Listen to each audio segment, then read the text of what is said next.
જાતિમાં નહીં માનવાનું. મારા એક અંકલ છે, બહુ ઇન્ટરેસ્ટિંગ છે. એ આંતરજ્ઞાતીય લગ્ન વિશે બહુ સરસ વાત કહે છે. માનવી ન માનવી તમારા પર છે, પણ મને બહુ ગમી આ વાત, એટલે તમારી સાથે શેર કરું છું. એ એમ કહે છે કે કાગડો કોઈ દિવસ પોપટને પરણે છે? હા કે ના? મોર કોઈ દિવસ હંસ જોડે લગ્ન કરે છે? સિંહ કોઈ દિવસ હરણને પરણે છે?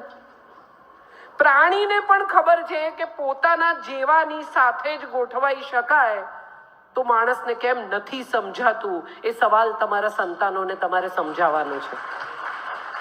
એ સંસ્કાર, એ ઉછેર, એ જે રીતે તમારું બાળક મોટું થયું છે, તમારા ઘરમાં જે ભોજન પ્રથા છે, તમારા ઘરમાં જે પ્રકારનો ઉછેર છે, તમારા ઘરમાં જે પ્રકારનું જ્ઞાન છે, એ તમારા બાળકને તમે સમજાવો કે આંતરજ્ઞાતીય લગ્ન કરવાથી થોડો વખત લાગશે કે બહુ મોટી બહાદુરી કરી નાખી, બહુ બધું કરી નાખ્યું, પણ આગળ જતા સમજાશે કે સમસ્યા કેટલી મોટી છે.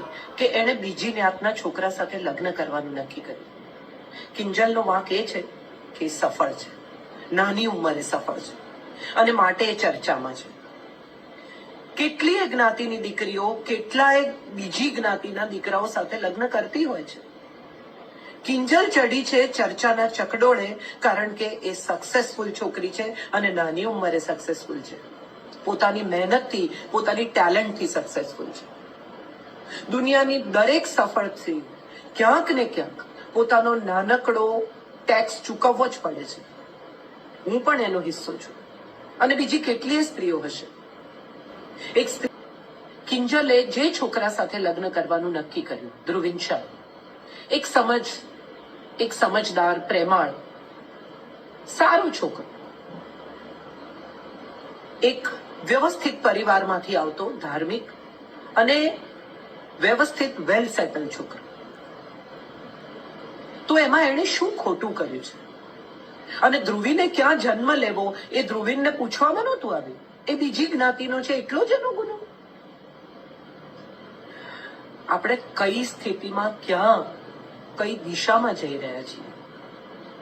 જ્ઞાત બાર તો નરસિંહ મહેતાને મૂક્યા હતા કિંજલ. આજે એને આદિ કવિ માનીને આપણે સૌ એમનો આદર, એમની પૂજા કરીએ છીએ, એમના પ્રભાતિયા ગાઈએ છીએ. It's all right, it's your life. તારે જ નક્કી કરવાનું છે કે તારે શું કરવું.